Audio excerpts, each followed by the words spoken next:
Oh my God, being able Which to. leads me to my next question. And Don, Yeah. I have to use the expletives for this, so feel free to Which one beep. is I that? mean, you got to beep it Got out. it. Yeah, I'm right. number three is ready. Okay. Okay. How much, Jenny? How much is AI art fucking up your shit? Oh, Well, good question, Trevor. um, Ooh. I hate it.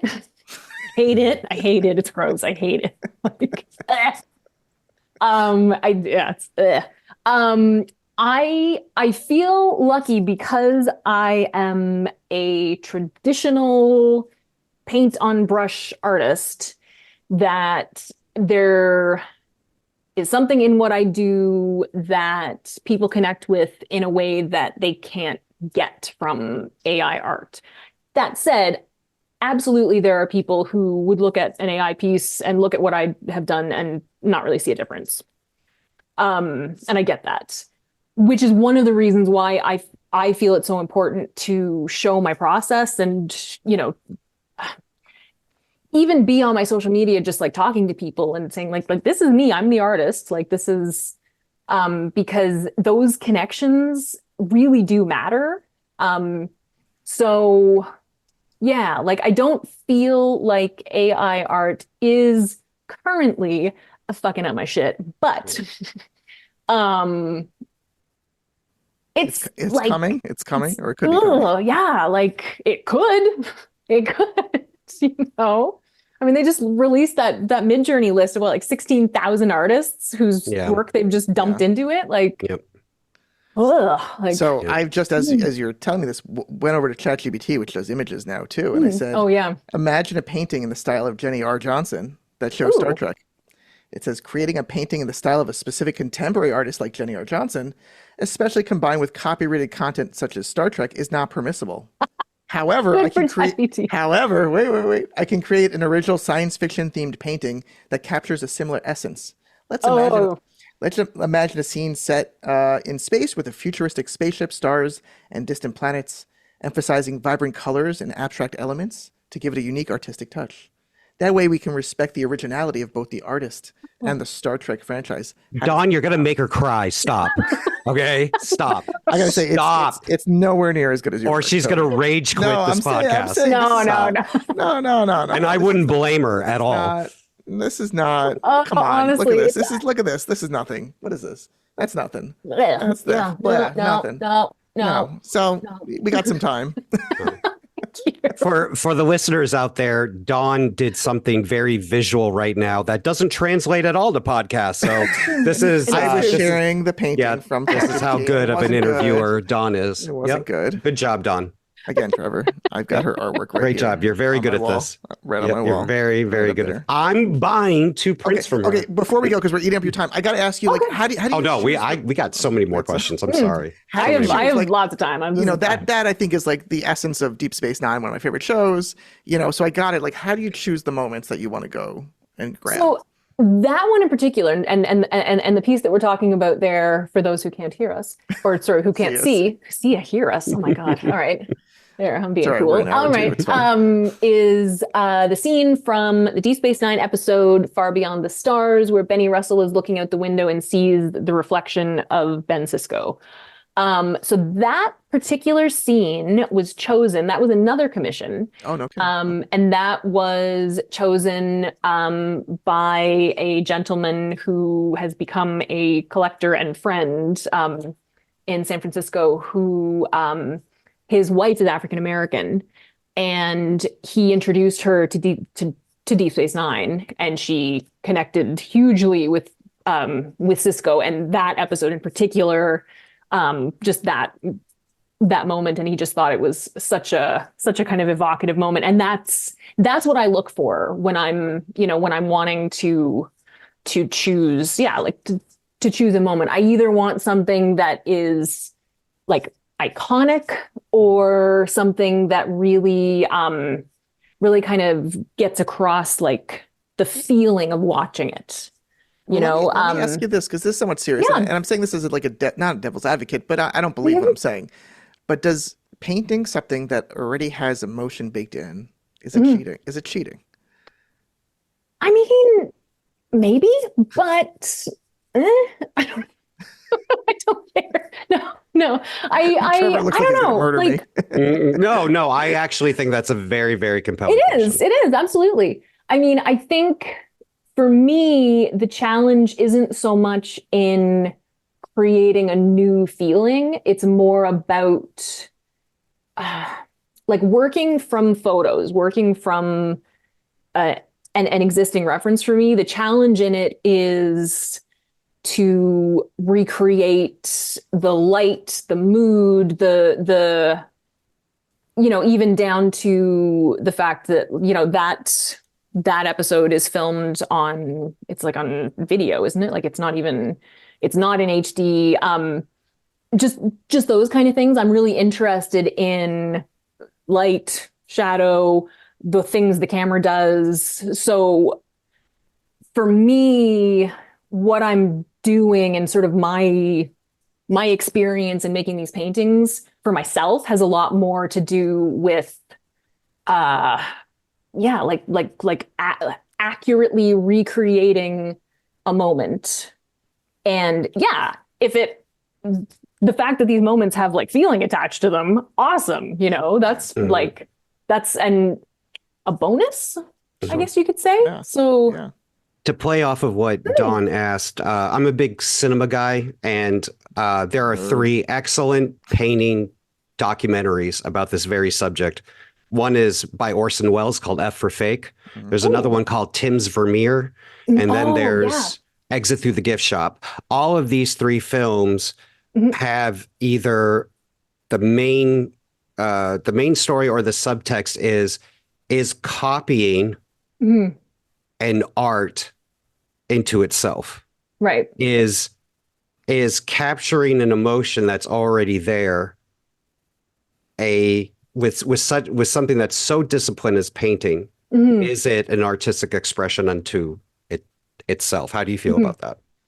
I think yes, because similarly, I also am really interested in it. Something that I have done in the past is recreating photographs, and not like a static family portrait photograph, but candids, catching people in a moment. And to me, the people in those photos, or the people who love the people in those photos, have emotion attached to it. They're not, I mean, and that emotion obviously is going to change depending on who the viewer is, but that you could say that for any of the pieces that I do. I mean, if you're not a Star Trek fan, you're going to look at these pieces and be like, oh, wow, look at that reflection, or whoa, that shirt, the way that it's painted, it's all different colors. So it's, I mean, that's one thing that I did take away from art school is my intention means very little when it's actually in front of a human, because every human is coming Read to differently. And exactly. Yep. Yeah, Exactly. I think that is a fantastic way to look at. That's how David Lynch looks at art. He doesn't like to cool. explain his films at all. He cares more about what you're bringing to his films and how you interpret it. Yeah. And I think that is a way to not gatekeep your own art. Absolutely. Yeah. And that's something I really love the fact that, and to be honest, I mean, there are people who I have known my entire life who see what I'm doing and are like, oh, these are nice paintings, but like, I really miss those sunsets, So it's, I don't know. I appreciate the opportunity with this work in particular, because I feel like it reaches a larger group of people in an accessible way. Like, I'm not making like sorry, I'm doing air quotes here. Yeah, you know what, Don? For radio. This interview alone has convinced me that we need to start doing a video cast, because the listeners who don't see this, 25% of this interview is Jenny's hand motions, which is which true. is like an art It's unto art form itself. itself. Yeah. I mean, it's never. There's a lot of people that use their hands to talk, but I've never seen anything like Jenny's is an art form. It's really amazing to watch, Thank and you. I feel like we're leaving. Well, she I feel uses like her the hands to users. paint. This is Yeah, right. No, I mean I'm not making an insult. It's expression. truly something to watch. I know I do it, and I appreciate your appreciation of it. It's sort of like the engine that makes my brain and my mouth connect, you know? Mhm. There you go. Well, I actually have a theory about it, but we'll get to that later when we talk about the bullying stuff. Don, do you have any more questions before I go down a dark rabbit hole? Oh my God, dark rabbit hole. Okay, before we get sad, okay, fine. We may stick this at the end because if Trevor makes us all sad, then we need to end on a happy note. But my last question was going to be, you've got this great pipeline of commission work, in coming up. You're painting, you're blowing up on Twitter, X, whatever we want to call it, and other places too, not just Twitter. You've got a following. No, and you've got a following and all that. Yeah. I only know what I know. Yes. What's the dream? Like, at what point are you like, boom, like my work is everywhere? Like, what is there anything else or any level of engagement that you're like, that's your goal, or just to keep on? I mean, just being able to do this for a living. I mean, the fact that I have been now for 18, 19 months doing art solely as my job, is literally a dream come true.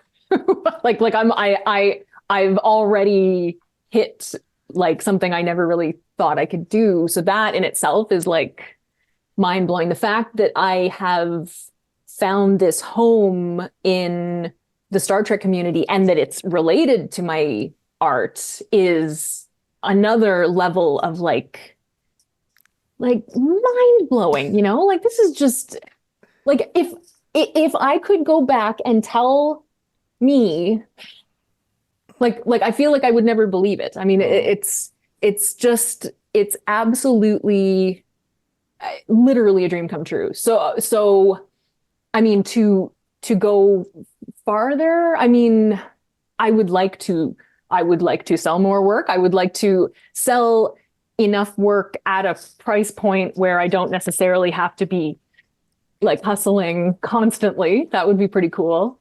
And getting the opportunity to do work specifically for some of these properties would be amazing. Obviously, like that's, I had Doug Drexler,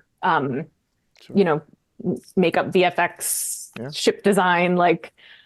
He found me from the same video I think that you saw, but on Facebook, and he has asked me to submit a piece for, it was supposed to be this year, but I think it's going to be a retrospective this year, but for the Ships of the Line calendar that he's been editing for the last like 20 years.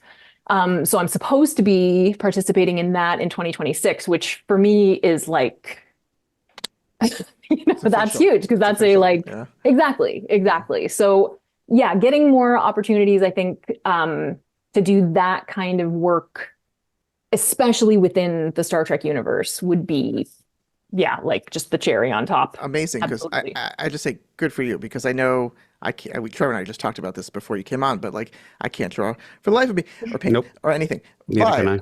As a former musician and as an artist now, like it took me 20 years of working. So I started a video production studio in Boston, and so it took me 20 years essentially of like corporate work to get to a point where the goal when by accident started it was, I'll work a little bit and I'll do my art.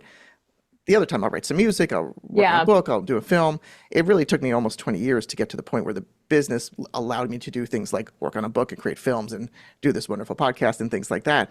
But to be able to get to the point where the art is supporting you fully, it's a rare thing. It's a challenge. Yeah. And it takes talent and patience and luck and skill. I'm very, very fortunate. And that to me also is, because I'm checking in on, I've got my Instagram, my TikTok, and all of the and I keep an eye on the follower count. I mean, obviously more eyeballs is good, but my goal isn't to have a million followers. Like that's not, I don't want to be an influencer or exactly. Yeah. The reason those platforms are good for me is because it